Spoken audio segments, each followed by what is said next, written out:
ஒரு புரோட்டோகால்னு ஒன்று இருக்குது. எல்லாத்துக்குமே ஒரு புரோட்டோகால் இருக்குது. இப்போ இன்னொன்று அரசியலில் ஒரு புரோட்டோகால் இருக்கும்போது தலைவருக்கு வந்து சில செக்யூரிட்டி ரீசன்ஸ் இருக்குது. அவர் ஒய் செக்யூரிட்டியில் இருக்கவர். அப்போ அவருடைய காரை போய் மறிப்பது அப்படிங்கிறது வந்து எந்த வகையிலும் ஏற்றுக்கொள்ள முடியாத ஒரு விஷயம். உங்களுக்கு அந்த பொறுமை இருக்கணும். ஒரு அரசியல் கட்சியில் வந்து ஒரு பொறுமை இருக்கணும். காரை வழிமறைச்சது சரியான விஷயம் இல்லை, புரோட்டோகால் படி. ஓகே, விஜய் அவர்கள் உள்ளே போனதுக்கப்புறம் அவங்கள கொஞ்சம் உள்ளே கூப்பிடுங்கப்பா அப்படின்னு சொல்லிட்டு உள்ளே கூப்பிட்டு பேசி அவங்கள அனுப்பி விட்டுருக்கலாம். அவங்க சொன்ன ஒரே விஷயம் தலைவர் அவர்கள்கிட்ட பேசணும் அப்படிங்கிறது தான். நீங்கள் அந்த பொறுப்பு அறிவித்த பிறகு என்ன ஏதுன்றது அதுக்கப்புறம் பொறுமை காத்து தான் நீங்கள் பேச முடியும். ஓகேங்களா? அன்றைக்கே நான் பேசியே ஆகணும், இல்லை வந்து நான் வந்து காரை வழிமறைப்பேன் அப்படிங்கிறது எந்த வகையிலும் ஏற்றுக்கொள்ள முடியாது. தலைவர் அறிவிக்கிறதுக்கு முன்னாடியே நீங்கள் எப்படி அந்த பிரச்சனை எழுப்ப முடியும்? முதல்ல அப்போதான் அவர் வராரு. அங்கே உள்ள என்ன செய்யணும், என்ன முடிவுகள் எடுக்க போறாரு, யாரை சந்திக்கிறாரு, யாரை பொறுப்புகள் அமர வைக்க போறாரு, எல்லாரும் பேச போறாரு. அப்போ அது தெரியறதுக்கு முன்னாடி நீங்கள் எப்படி பிரச்சனை பண்றீங்க? சரத்குமார் அவர்கள்லாம் இதை மேற்கோள் காட்டுறாரு. அவர் தலைவர், அவங்க கட்சிக்குள்ளே இருக்கிறது அதெல்லாம் ஓகே இருக்கட்டும், ஒரு மனிதாபிமான அடிப்படையிலாவது அவரை நேரில் சந்தித்து பேசியிருக்கணும். சரத்குமாரெல்லாம் மனிதாபிமானத்தை பற்றி பேசக்கூடிய தகுதியே கிடையாது அவருக்கெல்லாம். அவரை நம்பி ஏதோ 4 பேர் கட்சியில் இருந்தான். நடுராத்திரியில் பொண்டாட்டி பேச்சை கேட்டு கட்சியை கழிச்சு பாஜக கூட சேர்த்தவர். அந்த 4 பேர்ட்ட கருத்து கட்டு போய் சேர்ந்தார், கலைச்சார் அவர் கட்சியை. ரீசெண்டாக கிறிஸ்துமஸ் ஏற்பாடுகளில் வந்து இந்த பஜ்ரங் தள் அமைப்பை சேர்ந்தவர்கள் ஒரு அட்டகாசம் பண்ணாங்க, எல்லாம் அடித்து உடைச்சாங்க. இது வந்து நாடு முழுக்க அதிர்வலைகளை ஏற்படுத்தின விஷயங்களில் ஒவ்வொரு அரசியல் கட்சி தலைவர்களும் தங்களுடைய கருத்துக்களை சொன்னாங்க. தாவேகா தலைவர் விஜய் எதுவும் பேசலை என்ற ஒரு விமர்சனம். கட்சியினுடைய முன்னணி நிர்வாகிகள் எல்லாருமே, முன்னணி நிர்வாகிகள் பேசினது தெரியும், பட் தலைவர் பேசணும்ல. இல்லை, இதை எப்படி பார்க்குறாங்கன்னா, இங்கே பாஜகவுக்கு எதிராக, மோடிக்கு எதிராக, ஹிந்துத்துவாவுக்கு எதிராக பேசுறதுக்கு விஜய் பயப்படுறாரு அப்படின்னு. அப்புறம் ஏன் நாங்கள் கொள்கை எதிரின்னு பாஜகவை சொன்னோம்? ஏன் பாசிச பாஜகன்னு நாங்கள் சொன்னோம்? உங்களை வளர்க்கக்கூடிய இந்த திமுகவை ஒழிச்சாலே நீங்களும் சேர்ந்து ஒழிஞ்சிருவீங்கன்னு நாங்கள் சொல்லிட்டு இருக்கிறோமே. அதனால தான் 2026 திமுக ஒழிக்கணும்னு நாங்கள் போராடிட்டு இருக்கிறோம் எலெக்ஷனில். உங்களை வளர்க்கறதே திமுக தானே, உங்களை மலர வைக்க ட்ரை பண்ணுறதே திமுக தானே.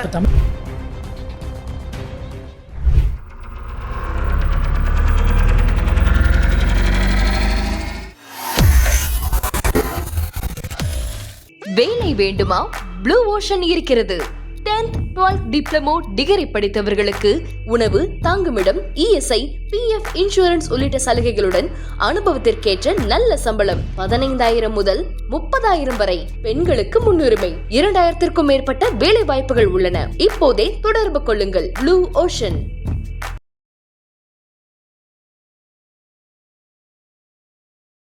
தமிழ் நேயர்கள் அனைவருக்கும் அன்பு வணக்கம். இன்றைய சிறப்பு நேர்காணலில் நம்மோடு இணைந்திருக்கிறார் தமிழக வெற்றி கழகத்தினுடைய மாநில இணை செய்தி தொடர்பாளர் திரு ரமேஷ் அவர்கள். அவரிடம் நடப்பு அரசியல் குறித்து பேச இருக்கிறோம்.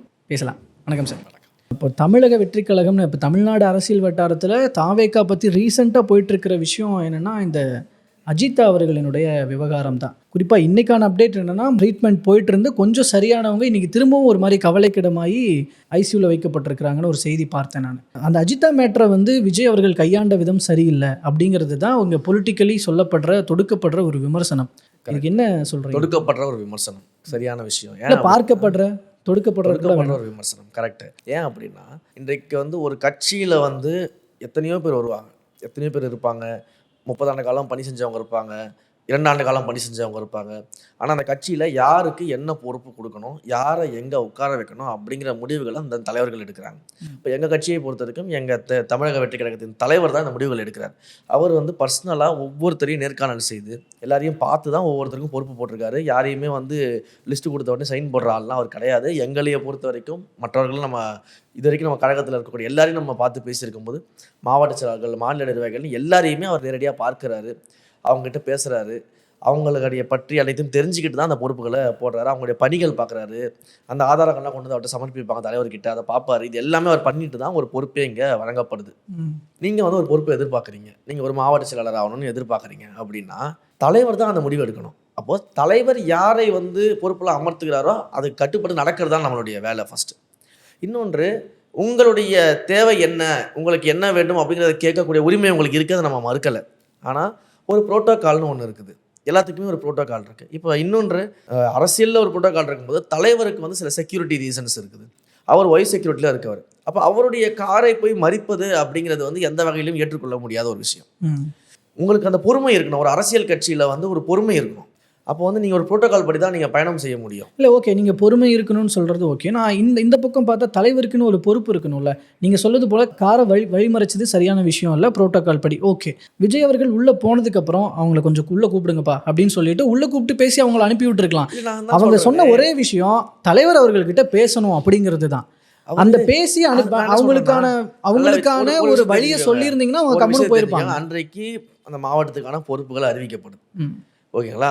அப்போ தலைவர் ஒரு பொறுப்பை அறிவிக்கிறாரு அப்படின்னா நீங்கள் அந்த பொறுப்பை அறிவித்த பிறகு என்ன ஏதுன்றது அதுக்கப்புறம் பொறுமைக்காக தான் நீங்கள் பேச முடியும், ஓகேங்களா? அன்றைக்கே நான் பேசியே ஆகணும், இல்லை வந்து நான் வந்து காரை வழிமறைப்பேன் அப்படிங்கிறது எந்த வகையிலும் ஏற்றுக்கொள்ள முடியாது.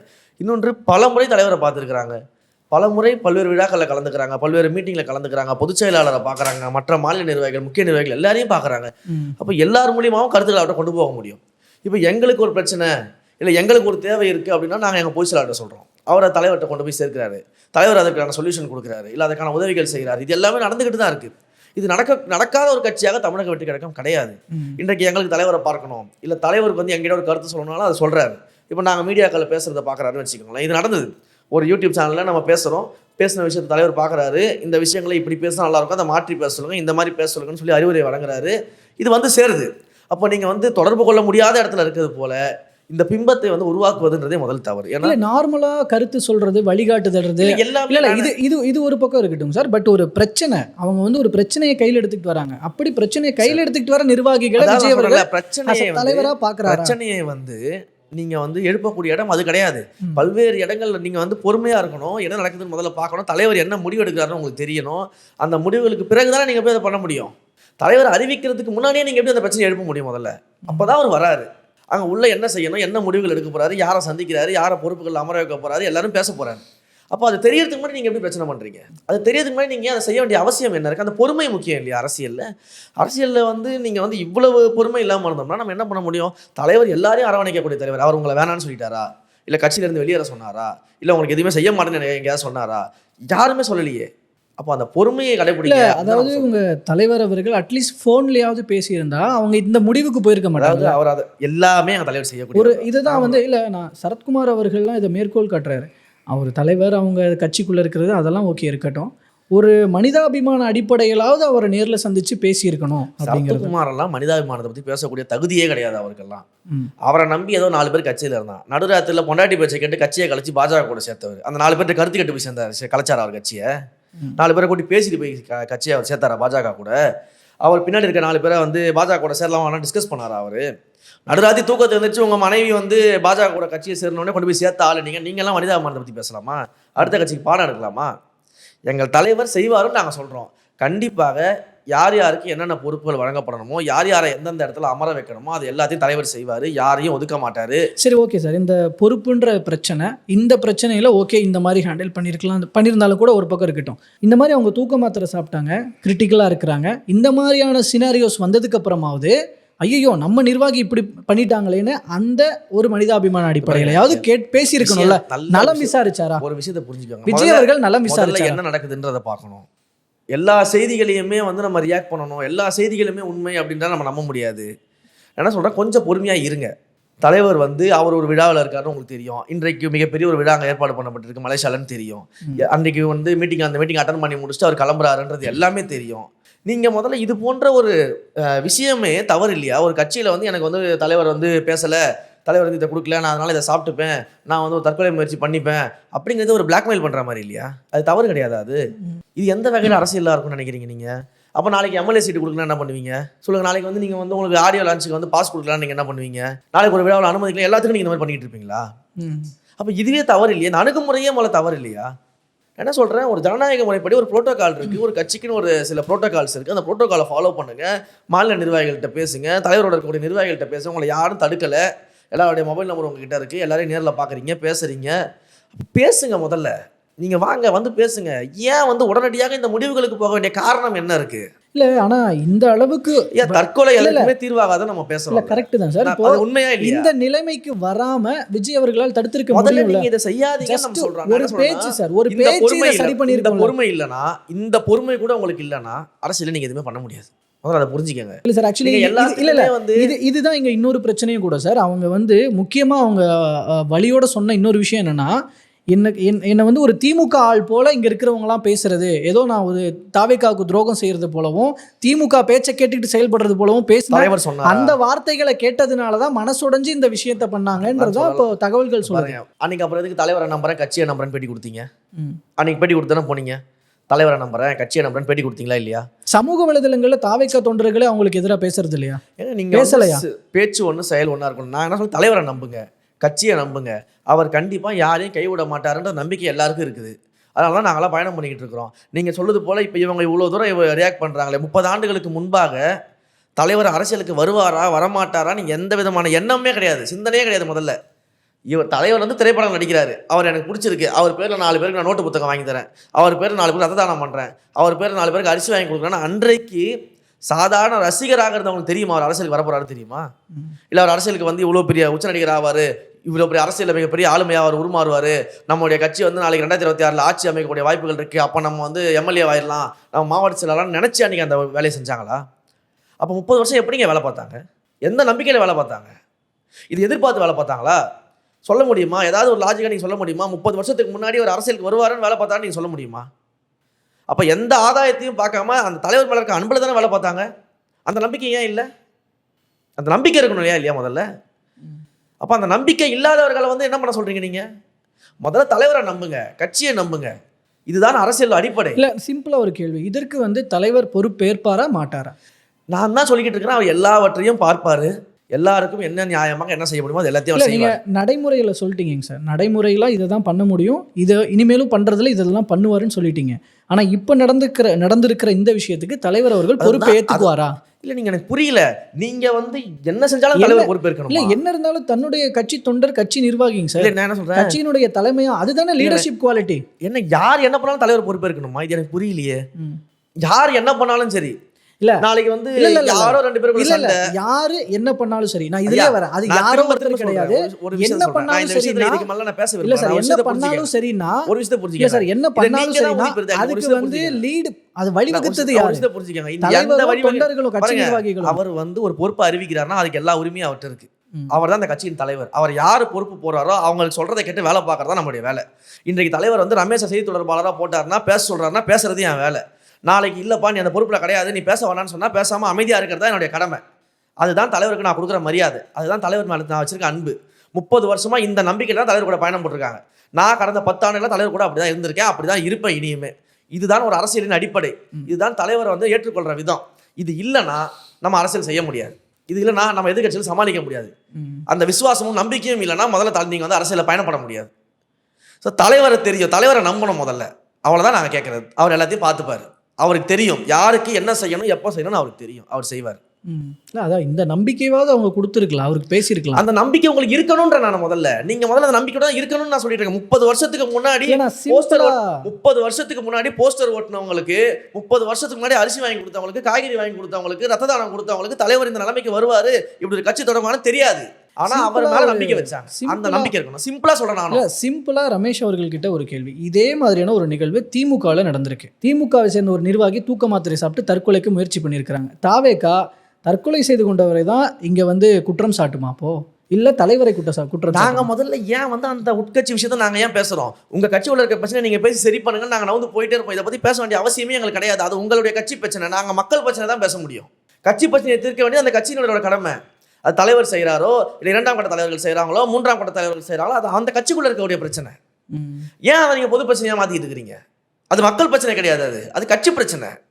கட்சி பிரச்சனையை பொது பிரச்சனையாக மாற்றக்கூடிய வேலையை இங்கே யார் செஞ்சுக்கிட்டு இருக்கிறா? ஏன் நீங்கள் அவங்களுக்கு தீனி கொடுக்குறீங்க? தலைவர் மேலே நம்பிக்கை இருந்தால் இந்த விஷயம் ஏன் நடக்குது? 30 வருஷம் வேலை செஞ்சவங்க வந்து எந்த நம்பிக்கையில் வேலை பார்த்தாங்க? இன்றைக்கி எப்படி அவங்க மாவட்ட செயலாளர் இருக்கிறாங்க எல்லா மாவட்டத்திலையும்? இது ஒரு பக்கம் அப்படின்னா, இன்னும் சில பிரச்சனைகள் பெண்களை மையப்படுத்திய பிரச்சனைகளாகவே இருக்குது. இப்போ மதுரையில் சத்யான்ற ஒருத்தவங்க அங்கே இருக்கிற மாவட்ட செயலாளர் உருவக்கேலி பண்ணுறாருன்னு சொல்லி இப்போ அவங்க வந்து ஊடகங்களில் பேசுகிறாங்க. அப்போது இங்கே மாவட்ட செயலாளர்கள்லாம் இங்கே நீங்கள் சொல்வது போல தலைவரால் தேர்ந்தெடுக்கப்பட்டவர் தான். நீங்கள் கேட்கக்கூடிய எல்லா கேள்விக்கும் தலைவரால் தேர்ந்தெடுக்கப்பட்ட மாவட்ட செயலாளர் இப்படி செய்கிறாங்க. நீங்கள் கேட்கக்கூடிய எல்லா கேள்விகளுக்கும் ஒரு விஷயம் இருக்குது. எல்லா அரசியல் கட்சியிலையுமே தனக்கு சில விஷயங்கள் தேவைன்னா பல பேர் பல விதமாக மாறி பேச தான் செய்வாங்க. இது எல்லா அரசியல் கட்சியும் நடக்கும், இது எல்லா அரசியல் கட்சியும் நடக்கும். அப்போ தாவேக்கா இங்கே தனித்துவமாகவே இல்லையே. கட்சிக்குள்ள எல்லாரும் போல தான் ஏங்க, நீங்களும் தனித்துவம்ன்றது நீங்க என்ன கட்சிக்குள்ள நடக்கக்கூடிய பிரச்சனைகளுக்கு என்ன தனித்துவம் எதிர்பார்க்குறீங்க? கட்சிக்குள்ள எல்லாம் வந்து எல்லாரும் அவங்களுக்கு வந்து ஒரு பதவி வேணும், இல்லை எனக்கு இந்த இடத்துக்கு வரணும், அதனால நான் இன்னொரு குற்றம் சாட்டுறேன் அப்படி எல்லா கட்சியும் தான் நடக்கும். இங்க தனித்துவம் என்பது ஆட்சி அதிகாரத்தில் இருக்கணும், மக்களுக்கு செய்யக்கூடிய சேவையில் இருக்கணும், மக்களுக்கான திட்டங்கள்ல இருக்கணும், மக்களுக்கு நம்ம என்ன சொல்றோன்றதுல இருக்கணும்.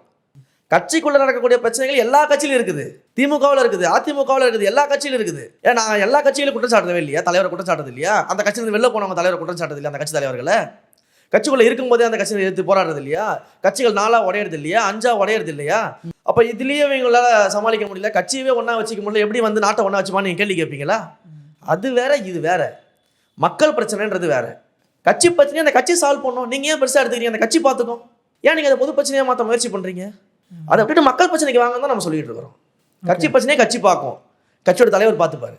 ரீசெண்டாக கிறிஸ்துமஸ் ஏற்பாடுகளில் வந்து இந்த பஜ்ரங் தள் அமைப்பை சேர்ந்தவர்கள் ஒரு அட்டகாசம் பண்ணாங்க, எல்லாம் அடித்து உடைச்சாங்க. இது வந்து ஒரு உலக நாடுகள் மத்தியிலே ஒரு கவனிக்கப்பட்ட ஒரு விஷயம். அதே நேரத்தில் பிரதமர் மோடி அவர்கள் ஒரு பேராலயத்தில் போய் அவர் அதுக்கு கிறிஸ்துமஸ் பெருவிழாவில் கலந்துக்கிட்டார். இது வந்து நாடு முழுக்க அதிர்வலைகளை ஏற்படுத்தின விஷயங்களில் ஒவ்வொரு அரசியல் கட்சி தலைவர்களும் தங்களுடைய கருத்துக்களை சொன்னாங்க. தாவேகா தலைவர் விஜய் எதுவும் பேசலை என்ற ஒரு விமர்சனம். கட்சியினுடைய முன்னணி நிர்வாகிகள் எல்லாருமே முன்னணி நிர்வாகிகள் பேசுனது தெரியும், பட் தலைவர் பேசணும்ல. இல்லை, நான் அதுதான் கேட்குறேன். நீங்கள் தலைவர் பேசினார்னா 2ஆம் கட்ட தலைவர்கள் யாரும் இல்லையான்னு கேட்குறீங்க. அடுத்த கட்ட தலைவர்கள் பேசினா தலைவர் பேசணும்லன்னு கேட்குறீங்க. நாங்கள் என்ன பண்ணட்டும்? இல்லை, இந்த மாதிரி விஷயத்தில் தலைவர் கருத்து சொல்லிட்டாருன்னா அது போதுமான. தலைவருடைய கருத்து தான் நாங்கள் பிரதிபலிக்கிறோம். எங்கள் சொந்த கருத்தை நாங்கள் பிரதிபலிக்கிறோமா? எங்கள் சொந்த பார்வையை நாங்கள் பிரதிபலிக்கிறோமா? தலைவர் என்ன நினைக்கிறாரு, தலைவர் என்ன சொல்ல வராரு, கட்சி என்ன சொல்ல வருது, கட்சி என்ன ஸ்டாண்ட் எடுக்குது, அதுதான் நாங்கள் சொல்லிக்கிட்டு இருக்கிறோம். அப்போ தமிழ்நாட்டில் ஒரு பிரச்சனை நடக்குது, இதே மாதிரியான மதம் சார்ந்த பிரச்சனைக்கு அமைச்சர்கள் பேசினா போதும், முதல்வர் ரியாக்ட் பண்ண தேவையில்லை. அப்போ அமைச்சர்கள் வேலை செய்யணும், பேச வேண்டிய அவசியம் இல்லை. இந்த பிரச்சனைகள் வராமல் தடுக்கிறது தான் அமைச்சர்களோட வேலை, முதலமைச்சரோட வேலை. அதை நடக்க விட்டுட்டு பேசுறதுக்கு பேர் வேலை கிடையாது. அந்த இடத்துல தான் நம்ம கேள்வி கேட்கிறோம். இல்லை, இன்கேஸ் நடக்கும் பட்சத்தில் முதல்வர் சொல்லணும் அப்படின்னு எதிர்பார்ப்பீங்களா இல்லையா? அதை நடக்காமல் தடுக்கணும். அப்படி இல்லைன்ற பதில் அதுக்கு ஆக்ஷன் எடுக்கணும். ஆட்சி அதிகாரம்ன்றது நீங்கள் கையில் வச்சிருக்கும் போது நீங்கள் செயல்பாட்டில் காட்டணும். நீங்கள் பேச்சில் காட்ட வேண்டிய அவசியம் இல்லை. நீங்கள் பேச்சில் மட்டும் தான் காட்டிக்கிட்டு இருக்கீங்க, செயலில் காட்டலன்னு தான் நான் குற்றச்சாட்டே வச்சுட்டு இருக்கோம் எல்லா இடத்துலையும். இல்லை, இதை எப்படி பார்க்குறாங்கன்னா, இங்கே பாஜகவுக்கு எதிராக, மோடிக்கு எதிராக, ஹிந்துத்துவாவுக்கு எதிராக பேசுறதுக்கு விஜய் பயப்படுறாரு அப்படின்னு. அப்புறம் ஏன் நாங்கள் கொள்கை எதிரின்னு பாஜகவை சொன்னோம்? ஏன் பாசிச பாஜகன்னு நாங்கள் சொன்னோம்? எதற்காக வந்து பாஜக கூட ஒரு காலமும் கூட்டணி கிடையாது, மதப்பிளவாத சக்திகளை வந்து தாவேகா ஒரு காலம் கூட்டு சேராதுன்னு தீர்மானம் எதற்கு நாங்கள் நிறைவேற்றணும்? அப்படி நிறைவேற்றிருந்தா நீங்கள் இம்பார்ட்டண்ட்டாக கொள்கை எதிரியாக இருக்கிறவங்கள தான் நீங்கள் ரொம்ப அதிகமாக எதிர்க்கணும். நீங்கள் தமிழ்நாட்டில் அந்த கொள்கை எதிரியால் எதையுமே செய்ய முடியாதுன்னு நாங்கள் சொல்லிக்கிட்டு இருக்கிறோமே. தமிழ்நாட்டுக்குள்ள உங்களால் காலை வைக்க முடியாதுன்னு நாங்கள் சொல்லிக்கிட்டு இருக்கோமே. உங்களை வளர்க்கக்கூடிய இந்த திமுகவை ஒழிச்சாலே நீங்களும் சேர்ந்து ஒழிஞ்சிருவீங்கன்னு நாங்கள் சொல்லிக்கிட்டு இருக்கிறோமே. அதனால தான் 2026 திமுக ஒழிக்கணும்னு நாங்கள் போராடிட்டு இருக்கிறோம் எலெக்ஷனில். உங்களை வளர்க்குறதே திமுக தானே, உங்களை மலர வைக்க ட்ரை பண்றதே திமுக தானே. தமிழ்நாட்டை தாண்டி நடக்கிற பிரச்சனைகளுக்கு தாவேகா குரல் கொடுத்துருக்கோன்னு சொல்றேன். எங்களுடைய மூத்த நிர்வாகிகள் குரல் கொடுத்துருக்காங்க, எல்லாரும் தான் பதிவு போட்டிருக்கோம், நானும் தான் பதிவு போட்டேன், உங்க சேனல்ல கார்டு போட்டோம். இல்ல சார், நீங்களாம் பேசுனீங்க, நான் அதை சொல்றேன். அதுதான் கட்சியோட ஸ்டாண்ட். தலைவர் அதுதான் கட்சியோட ஸ்டாண்ட், தலைவரோட ஸ்டாண்ட், அதுதான் கட்சியோட ஸ்டாண்ட். அதுதான் இந்த விஷயங்கள் நாங்கள் எதிர்க்கிறோம். இந்த மத பிளவுவாதங்களை நாங்கள் எதிர்க்கிறோம். இங்கே எல்லாருக்கும் ஜனநாயக முறைப்படி அந்தந்த மதத்தை ஃபாலோ பண்ணுறதுக்கும், அவங்களுடைய வழிபாட்டு முறைகளை ஃபாலோ பண்ணுறதுக்கும், அவங்க நம்பிக்கையை பின்பற்றுவதற்கும் இங்கே எல்லா உரிமையும் இருக்குது. அந்த உரிமையை பறிப்பவர்கள் யாராக இருந்தாலும் நாங்கள் எதிர்க்கிறோம். அது ஒன்றிய பாஜகவாக இருந்தாலும் சரி, மாநில திமுகவாக இருந்தாலும் சரி, யாராக இருந்தாலும் சரி நாங்கள் எதிர்க்கிறோம். இது எங்கள் கட்சியோட நிலைப்பாடு. இதை தெளிவாக எங்கள் தலைவரும் சொல்லிட்டாரு, நாங்களும் சொல்லிட்டோம். ஓகே. இல்லை, இருந்தாலும் மத நல்லிணக்கத்துக்கு 100% உறுதி செய்வோம்லாம் கிறிஸ்துமஸ் பெருவிழாவில் பேசுகிறாரு விஜய் அவர்கள். அவர் இது கூடுதலாக அவரும் ஒரு கிறிஸ்தவ மதத்தை சேர்ந்தவரும். இயல்பாகவே ஒரு இல்லை, இப்படிதான் தலைவர் வந்து எல்லாத்துக்கும் அறிக்கை கொடுத்துருக்காரு. எல்லா ஊடகம் என்ன பேசுச்சு? கட்சியில் வந்து தலைவரை தாண்டி பேசுறதுக்கு வேற யாருமே இல்லையா? பேட்டி கொடுக்கறதுக்கு ஆள் கிடையாதா? அறிக்கை கொடுக்கறதுக்கு ஆள் கிடையாதா? வேற யாருமே கிடையாதா? அவர் ஒருத்தர் தான் இருக்கிறாரா? அவர் ஒருத்தரை நம்பி தான் இருப்பீங்களா? 2ஆம் கட்ட தலைவர்கள் இல்லையா? 3ஆம் கட்ட தலைவர்கள் இல்லையா? பேச்சாளர்கள் இல்லையா? பேட்டி கொடுக்க ஆள் இல்லையான்னு பேசுனீங்களா இல்லையா? அப்போ ஊடக செய்திகளை பார்த்து தலைவர் அவர்கள் அதை மாற்றிக்கிட்டாரு சில விஷயங்களை. அந்த டைமை முதல்ல கொடுக்கணும்லங்க. நீங்கள் கட்சி ஆரம்பித்த உடனே இந்த விமர்சனம் தானே வச்சிங்க. அந்த கட்சியில் வந்து தலைவரை தவிர யாருமே யாருக்கும் தெரியாது, தலைவர் முகத்தை தவிர்த்து வேற யாருமே யாருக்கும் தெரியாது. இதே மாதிரி பிரச்சனைகள் வரும்போது ஏன் பேசுறேன்னு கேட்டா ஊடகங்கள் சொன்னுச்சு, அதனால நாங்க பேசல, 2ஆம் கட்ட தலைவர்கள் பேசினா போதும் அப்படின்னு. இப்போ மக்கள் வந்து 2ஆம் கட்ட தலைவர்களுக்காக ஓட்டு போடுவாங்களா, விஜய்க்காக ஓட்டு போடுவாங்களா? மக்கள் தெளிவா இருக்கிறாங்க. தமிழக வெற்றி கழகம் என்ன ஸ்டாண்ட் எடுக்குன்னு தான் மக்கள் பார்க்குறாங்க. தமிழக வெற்றி கழகமாக தான் மக்கள் பார்க்குறாங்க. இது ஒரு குடும்பம், இது ஒரு கட்சி. தலைவர் என்ன சொல்றாரோ அதுதான் வந்து எல்லா கட்ட தலைவர்களும் வந்து பிரதிபலிப்பாங்கன்றது மக்களுக்கு தெரியும். ஆனால் மக்கள் ஏற்றுக்கொள்றாங்க. மக்கள் மத்தியில் கரெக்டாக தான் இருக்கு எல்லாமே. இந்த புரிதலை மக்கள்கிட்ட வச்சுருவோம். ஏன்னா இதில் நாட் ஓன்லி இந்த விஷயம் மட்டும் இல்லை, ஏற்கனவே அவர் பேசும்போதெல்லாம் இந்த திருப்பரங்குன்ற இஷ்யூ, அப்புறம் இந்த இங்கே மெட்ரோக்கு கொடுக்காம இது பண்ணது, இந்த மாதிரி பாஜக சம்மந்தப்பட்ட பிரச்சனைகள், எஸ்ஏஆர் விவகாரம், அதுக்கப்புறம் ஒரு இது ஒன்று கொடுத்துருந்தாங்க. பாஜக பட் அதுக்கு முன்னாடி விவகாரங்கள்ல அப்புறம் அந்த மகாத்மா காந்தி ஊரக விளையாட்டு திட்ட பெயர் மாற்றம், இந்த மாதிரி நிறைய விஷயங்களுக்கு அது எல்லாமே பாஜகவோட ஆக்ஷன்ஸ். அதுக்கு எல்லாத்துக்கும் மௌனமாக தான் தொடர்ந்து இருக்காங்க. நாங்கள் பேசிக்கிட்டு தாங்க இருக்கோம். மௌனமா தான் இருக்கிறாரு விஜய். எஸ்ஐஆருக்கு தமிழ்நாடு தழுவிய நிலையில் ஒவ்வொரு மாவட்டத்திலையும் நாங்கள் ஆர்ப்பாட்டம் நடத்தணும். எஸ்ஐஆர் குளறுபடிகளை எடுத்து சொன்னோம், சொல்லாமல் இல்லையே. இப்போ கூட எஸ்ஐஆரில் அந்த டிராஃப்ட் ரோல் வெளியான உடனே உடனடியாக யாருக்கெல்லாம் தகுதி வாய்ந்த வாக்காளர்கள் வந்து விடுபட்டிருக்காங்களோ அவங்களுக்குலாம் வாக்குரிமையை பெற்றுக் கொடுங்கன்னு சொல்லி எங்கள் பொதுச் செயலாளர் வந்து ஒவ்வொரு மாவட்ட செயலாளர் சொல்லி அந்த வேலை நடந்துகிட்டு இருக்கு. திருப்பரங்குன்ற விவகாரம், சரி, திருப்பரங்குன்ற விவகாரத்தில் ஒரு சென்சிட்டிவான விஷயம். அது மக்கள் பிரச்சனையா? அது சொல்லுங்க, மக்கள் பிரச்சனை இல்லையா? அது மக்கள் போராடுறாங்களா? போராடுறது என்னவோ நீங்க சொல்வது போல, போராடுறது பிரச்சனை செய்யறது யாரு? மக்களா ஒரு கும்பலா? இல்ல, நான் அந்த பாயிண்ட்டுக்கு தான் வரேன். போராடுறது என்னவோ ரெண்டு தரப்பா இருக்கட்டும், இங்க மக்களுக்கு சொல்றதுக்குன்னு மெசேஜ் எதுவும் இல்லையா? மக்களுக்கு தான் கிளியரா மெசேஜ் தெரியுமே. இங்க இந்து மக்களும் இஸ்லாமிய மக்களும் கிறிஸ்தவ மக்களும் எல்லா மத மக்களும் மத நம்பிக்கையே இல்லாதவங்க கூட இங்க ஒற்றுமையா தானே இருக்கிறாங்க. அந்த ஒற்றுமையை குறைக்கிறதுக்கு தானே இந்த பிரச்சனையை கொண்டு வரீங்க. இன்றைக்கு ஒரு கும்பல் வந்து மதப்பிளவாத சக்தியாக என்ன பண்ணுறது, எப்படியாவது ஒரு மத பிரச்சனையை உண்டாக்கணும்னு ஒரு கும்பல் வேலை செய்யுது. அதை பயன்படுத்தி நம்ம ஒரு வாக்கு வங்கி அரசியலை செய்யணும்னு திமுக வேலை செய்யுது. அப்போ இந்த ரெண்டு பேருமே ஒரு சுய லாபத்திற்காக எப்படியாவது இந்த மத அரசியலை வச்சு விளையாடணும்னு வேலை பார்த்துட்டு இருக்கிறாங்க. நீங்கள் உங்களுக்கு என்ன, அந்த இடத்துல நாங்கள் ஒரு கருத்து சொல்லணும், அதை சென்சிட்டிவ் ஆக்கணும், மக்கள் பிரச்சனையே இல்லாத ஒரு விஷயத்த மக்கள் பிரச்சனையாக மாற்றணும், அதுதானே எண்ணம். இப்போ இதே தான் ஈரோட்டுக்கு நடந்துச்சு. ஈரோட்டில் வந்து பெரியாரை பற்றி தவறாக பேசுகிறாங்க, தாவேக்கா வாய் திறக்கல, தாவேக்கா வாய் திறக்கல, தாவேக்கா வாய் திறக்கல அப்படின்னீங்க. நாங்கள் தெளிவாக சொன்னோம், அது ஒரு தேர்தல் அரசியல். இப்படி பெரியாரை பற்றி பேசி எல்லாரையும் பேச வச்சு அதன் மூலமாக கிடைக்கக்கூடிய வாக்குகளை பெறுவதற்கான அது ஒரு தேர்தல் டாக்டிக்ஸ் பண்ணிட்டு இருக்கிறாங்க. பெரியாரை பற்றி அவதூறாக பேசி டாக்டிக்ஸ் பண்ணிட்டு இருக்கிறாங்க. இதற்கு வந்து நாங்கள் மௌனம் காப்பது தான் சரியாக இருக்கும். அதில் நாங்கள் கமெண்ட் பண்ணி தேவையில்லாமல் அவருக்கு அரசியல் ஆதாயத்திற்கு நாங்கள் வந்து பலியாக விரும்பலன்னு தெளிவாக சொன்னோம். அதுதான் அன்றைக்கு நடந்துச்சு, இன்றைக்கு அதுதான் நடக்குது. அப்போ இது போன்ற வேலைகளை செய்யும்போது சில இடங்கள்ல அமைதி காப்பது நல்லது. தாவேக்கா காங்கிரஸ் கூட்டணி அப்படிங்கிறது வந்து மறுபடியும் பேசு பொருள் ஆகிட்டே இருக்குது. ஆக்சுவலாக காங்கிரஸ் தரப்புலேருந்து கேட்டை மூடிட்டாங்க, இல்லை முற்றுப்புள்ளி வச்சுட்டாங்க, அப்படி இப்படின்னு 1008 விஷயம் பேசினாலும் இன்னமும் காங்கிரஸ் தொண்டர்கள் தாவேக்காவோடு கூட்டணி போகணும் அப்படின்னு ஒரு சாரார் அழுத்தம் கொடுத்துக்கிட்டே இருக்கிறாங்க அப்படிங்கிற தகவல்கள் வந்துகிட்டே இருக்கு. இன்றைக்கும் தலைப்பு செய்தியாக போட்டிருக்கிறாங்க, உங்களுக்கு ஆதரவான எழுதுறதா சொன்ன தினமலரில் போட்டிருக்கிறாங்க. பல்வேறு கட்சிகள் இருக்கட்டுங்க, பல்வேறு கட்சிகள் திமுகவுடைய கூட்டணியில் இருக்கக்கூடிய கட்சிகள் வந்து திமுக மேலே மிகப்பெரிய அதிருப்தியில் இருக்கிறாங்க. ஏன்னா தேர்தலில் அவர்களுக்கு சரியான முன்னுரிமை கொடுக்கறது கிடையாது, அவர்களுக்கு சரியான இடங்கள் கொடுக்கறது கிடையாது. அவர்களை தமிழ்நாடு முழுக்க வேலை செய்ய வச்சுட்டு, அவர்களுடைய தொண்டர்களை ஃபுல்லாக தமிழ்நாடு முழுக்க திமுக ஆட்சிக்கு வரதுக்கு பிரச்சாரம் செய்ய வச்சுட்டு, ஆட்சிக்கு வந்த உடனே கோபாலபுரத்து குடும்பம் மட்டும் தான் அங்கே ஆட்சி ஆண்டுகிட்டு இருக்கோம். மற்ற எந்த கட்சிகளுக்கும் அங்கே இடம் கிடையாது, எல்லாருமே தள்ளி தான் நிற்கணும், யாருக்கு எதுவும் கிடையாது. அப்போ இந்த அதிருப்தியில் இருக்கிறாங்க எல்லா கட்சிகளும். அப்போ எங்களுடைய தலைவர் ஆட்சி அதிகாரத்தில் பங்கு என்று முன்வைக்கும் போது, புதுசாக வந்த கட்சி அதை செய்யும் போது நீ ஏன் செய்ய மாட்டேன்னு இன்றைய கேள்வி கேட்கக்கூடிய நிலைமை கூட்டணி கட்சி வந்திருக்குது. அப்போ அந்த மாற்றத்தை நம்ம உண்டாக்கி இருக்கிறோம். இந்த மாற்றத்தை வந்து அதிமுக வந்து செஞ்சுதான் ஆகணுன்ற கட்டாயத்துக்கு இன்னைக்கு வந்திருக்குது. அப்படி செய்யலைன்னா கூட்டணி கட்சிகள் அடுத்தது இங்க யார் ஆளக்கூடிய நிலைமையில இருக்காங்களோ அவங்களை தேடி வரதான் செய்வாங்க. காங்கிரஸ் நோக்கி காங்கிரஸ் வருவாங்களா? தாவேக்காவை நோக்கி காங்கிரஸ் வருவாங்க? அது நீங்க காங்கிரஸ் கிட்ட தான் கேட்கணும். அவங்க விருப்பப்படுறாங்க, அவங்க தலைவர்கள் விருப்பப்படுறாங்க, பல்வேறு இடங்களில் தொண்டர்கள் விருப்பப்படுறாங்க, அதை வெளிப்படுத்துறாங்க. ஆனா அதை காங்கிரஸ் தலைமை தான் முடிவு பண்ணணும். Okay okay. இல்லை, உங்களுக்கு சில தகவல்கள் வரும் நீங்கள், ஏன்னா இப்போ நம்ம சகோதரர் லயோலா மணிலாம் வரும்போது நீங்கள் பொறுத்திருந்து பாருங்கள், ஜனவரியில் பெரிய மாற்றம் நடக்கும் அப்படின்றாரு. எத்தனை கட்சியிலிருந்து எங்கள் கட்சியில் வந்து எங்கள் கட்சியை சார்ந்தவர்களாகவே எங்கள் கூட சேர்றதுக்கு பல முக்கிய புள்ளிகள் தயாராக இருக்கிறாங்க, இன்க்ளூடிங் திமுகலேருந்து பல முக்கிய புள்ளிகள் தயாராக இருக்கிறாங்க. அதே போல் திமுகவுடைய கூட்டணி கட்சிகளும் பல பேர் எங்களோட சேர்வதற்கு தயாராக இருக்கிறாங்க. அவங்க தகுந்த காலத்திற்காக எதிர்பார்த்துட்டு இருக்கிறாங்க. அது நடக்கும். இல்லை, இது நிதர்சனத்துக்கான வார்த்தையா இல்லை ஒரு நம்பிக்கையா? நிதர்சனமாக நடக்கிறது தானே பேசிக்கிட்டு இருக்கோம். இதே தான் நாங்கள் சொன்னோம். எங்கள் தலைவர் வந்து அம்பேத்கர் புத்தக வெளியீட்டு வேலை என்ன சொன்னார், உங்களுடைய கூட்டணி கணக்குகள் அத்தனையும் மைனஸ் ஆகும்னு சொன்னாரா இல்லையா? ஆமாம். இன்றைக்கு காங்கிரஸ் என்ன பேசிக்கிட்டு இருக்கு?